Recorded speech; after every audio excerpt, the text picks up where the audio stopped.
the number one way to move towards getting over heartbreak is forgiveness.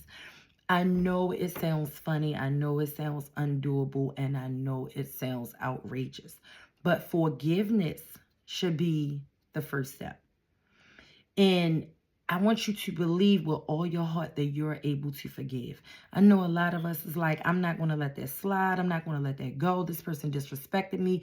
They left me. They lied on me. They treated me bad. But it's okay. A lot of empathetic women choose partners that are low vibrational because I ourselves do not know how to use our spiritual gifts, our spiritual powers. We are nurturers, but not in a way where we allow people to walk all over top of us.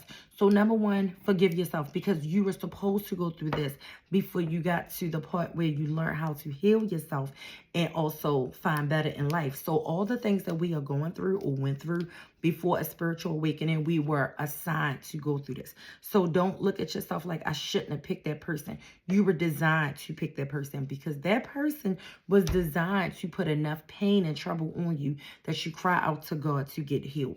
So for one, let the logic go of, I should have done something different. No, you are right where you're supposed to be at this specific time. You were right when you were supposed to be at that specific time when you were entertaining it. And allow yourself to forgive yourself. Once you forgive yourself, you can start to forgive the other person. You can start to believe that this was only for my highest and greatest good. Once you start looking at situations as though they were brought to you only for your highest and greatest good, you stop looking at the negative of the situation and you start looking at the positive of the situation. You needed something, someone, or some situation to wake you up. This just happened to be your wake-up call to follow your path that God has chosen you for. So once you awaken, you're going to go through the dark night of the soul, which is very painful, but it's very doable. And it's your job to get through it. You could call on a higher power. I always tell people, when you're going through any type of heartbreak, call on a higher power. You need to call on the strength of God, because you yourself are not strong enough to break this soul tie on your own. So you need to forgive with the power of God. Call on God every single day. I know sometimes it seems like I'm never going to get over this person, because your mind is focused so much on hating them and why did they do what they do. Yes, it is devastating when a person you love or a person that you thought you was going to spend the rest of your life with betray you in a way where you don't understand, because you didn't see it coming. Because a lot of empaths are so focused on the outside that we're not focusing on the disrespect and the hurt and the pain that we're going through. So yes, the red flags were there. You just couldn't see them, and that's okay. You were not supposed to see them at that level of healing that you were. You did the best you could with what level of consciousness you had, and that might not be the highest level because you were just learning, and also you were coming from lower density energy, which is like pick me sort of type of energy. And don't get offended, because a lot of empathetic women, most of us has been there. That is the template that we go through before we get to the healing stage. So for one, forgive yourself. Forgive yourself and tell God, I didn't know. Please forgive me. Then you start to take the weight off yourself.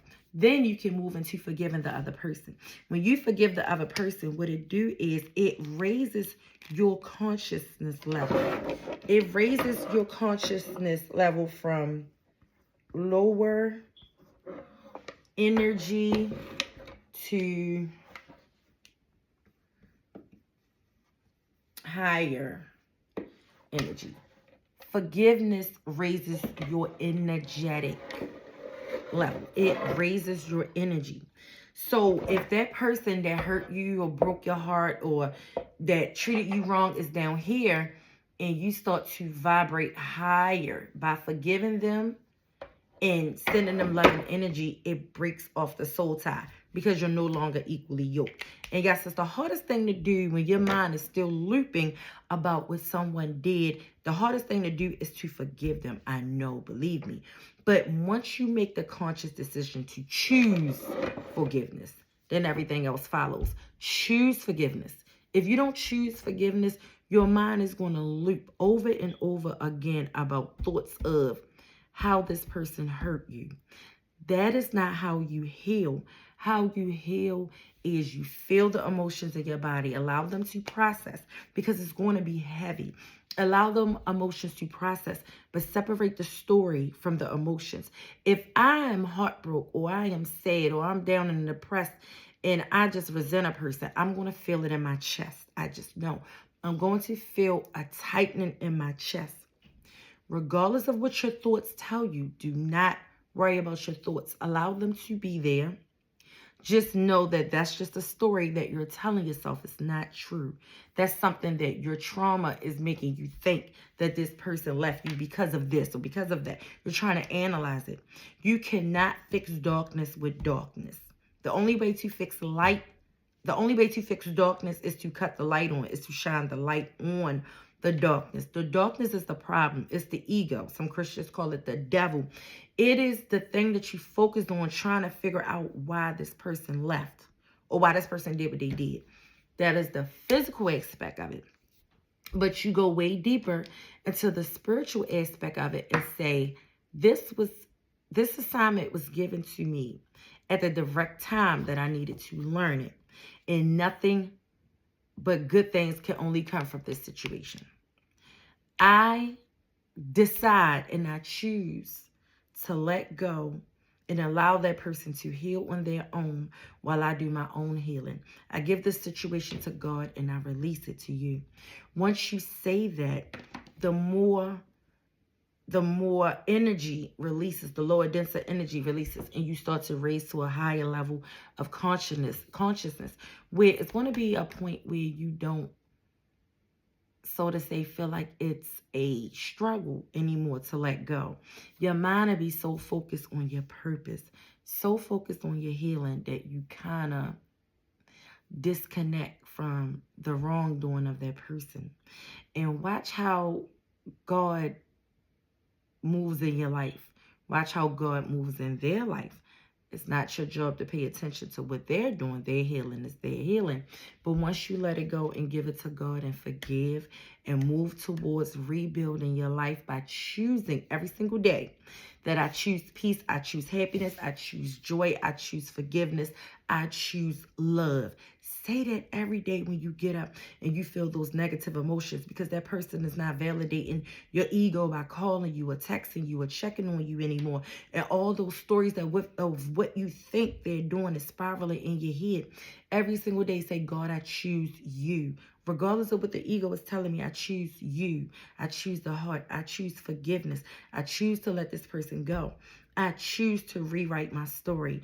And watch how over the next couple days, couple weeks, couple months, that thought of them get lesser and lesser, and your mind will be more and more on your purpose of what God has called you here to do, which is be a healer, just not in the way where you don't have boundaries. You'll be a healer, but now you'll be a conscious healer where God will send you the people that need healing, or you'll just heal people with your voice. You'll heal people with your presence, but you won't suffer by helping a person heal that's not ready to be healed. Your life will take a dramatic turn if you just choose forgiveness and speak love and light into that person that's on the other end of your resentment every single day, and watch how your life turns around.